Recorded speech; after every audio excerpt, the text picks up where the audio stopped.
The brain is central to our existence. It generates everything we feel and do. It processes information coming from the outside world, such as the smell of food, and from inside the body, such as sensations of hunger. Using all this information, the brain then makes an appropriate response, driving behaviors that help us survive. For example, getting something to eat. Deep within the brain is a set of structures called the limbic system. The limbic system lies below the cortex, or outer layer of the brain. In evolutionary terms, the limbic system is quite old compared with the cortex. One limbic system structure, the hippocampus, helps us form memories and learn. The amygdala contributes to emotions. The striatum is crucial to forming habits, routines of behavior that we tend to do without thinking, and processing reward. The limbic system contains the brain's reward circuit or pathway. The reward circuit links together a number of brain structures that control and regulate our ability to feel pleasure. Feeling pleasure motivates us to repeat behaviors, such as eating, and other actions that are critical to our existence. A reward, or something linked with a reward, activates cells in the ventral tegmental area, or VTA, in the midbrain. This sets off a chain reaction of activation in the reward circuit. The long projections of VTA cells go to an area called the ventral striatum, or VS. The activation of cells quickly reaches a key part of the VS called the nucleus accumbens. The nucleus accumbens is often called the brain's pleasure center. When activated, each cell generates an electrical signal. That electrical signal causes the cell to release molecules of neurotransmitter, which act as chemical messengers. Those chemical messages are received by another cell. This is how cells communicate with each other in an activated neural circuit. The brain has many different neurotransmitters, which serve multiple functions. The small gap between the sending and receiving cells is called the synapse. The cell sending the message is presynaptic. The receiving cell, postsynaptic. In the presynaptic cell, the electrical signal causes changes.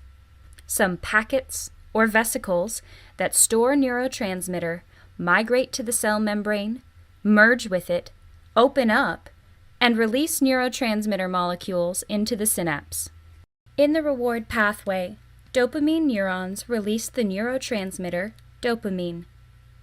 The released dopamine molecules drift across the synapse.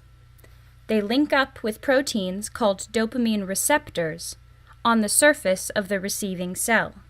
These receptors span the receiving cell's membrane, with part on the outside and part on the inside of the cell. When dopamine binds in the receptor's exterior part, like a key into a lock, it triggers a cascade of events inside the receiving cell. Other proteins attached to the interior part of the receptor carry the signal onward within the cell. When there is excess dopamine, and as these molecules drop off receptors, they are free in the synapse again. Some dopamine molecules re-enter the sending cell via a special protein called a dopamine transporter on the sending cell's membrane. Back inside the cell, these dopamine molecules are now available for re-release. In a healthy brain, there is always a moderate level of dopamine in the synaptic space, even in the absence of rewarding stimuli. When a reward is encountered, such as food, the presynaptic cell releases a larger amount of dopamine in a sudden burst. Dopamine transporters will then quickly remove the excess, returning the amount of dopamine to the original level. Dopamine surges in response to natural rewards help the brain learn, adapt, and navigate a complex world. Normal cycling of dopamine release occurs in the VS, activating the entire striatum and limbic areas. Activation of the reward pathway has a far-reaching impact throughout the brain. From the VS, the reward pathway extends to the prefrontal cortex, or PFC. The PFC powers our ability to think, plan, solve problems, and make decisions. The reward system influences the limbic system and the areas of the cortex that process sensory and motor information. Reward system activation also influences the cerebellum in the back of the brain, which affects coordination of movement as well as attention. Normal activation of the reward system creates a physical imprint on the brain that links certain stimuli with rewards that satisfy biological needs, such as food, and make us want to fulfill those needs by seeking out those rewards.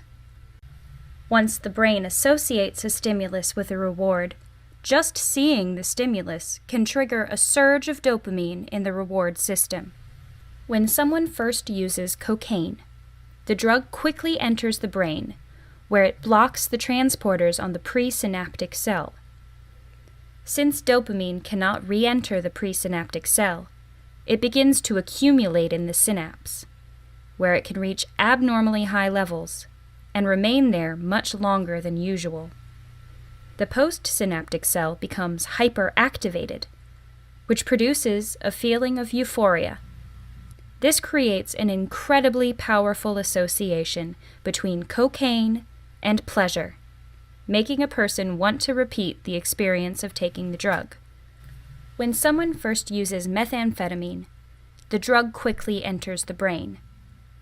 At low doses, meth blocks the re-entry of dopamine into the presynaptic cell, just like cocaine does. But unlike cocaine, higher doses of meth can increase the release of dopamine from the cell, leading to much, much more dopamine in the synapse, where it becomes trapped because meth prevents the transporters from removing it. Because so much dopamine remains in the synapse for such long periods of time, the postsynaptic cell is activated to dangerously high levels, causing the user to experience powerful feelings of euphoria, making meth incredibly addictive. Using cocaine or meth has far-reaching consequences on the brain. Drugs alter how the reward center communicates with the rest of the brain, affecting emotions, movement, reasoning, and decision-making. The repeated, frequent use of these drugs can change the actual wiring throughout the brain. These changes will eventually prevent a chronic user from feeling the same euphoria they experienced when first using the drug. Instead, they need to take the drug just to feel normal, and they feel compelled to take it, no matter the consequences. This is when chronic drug use becomes an addiction.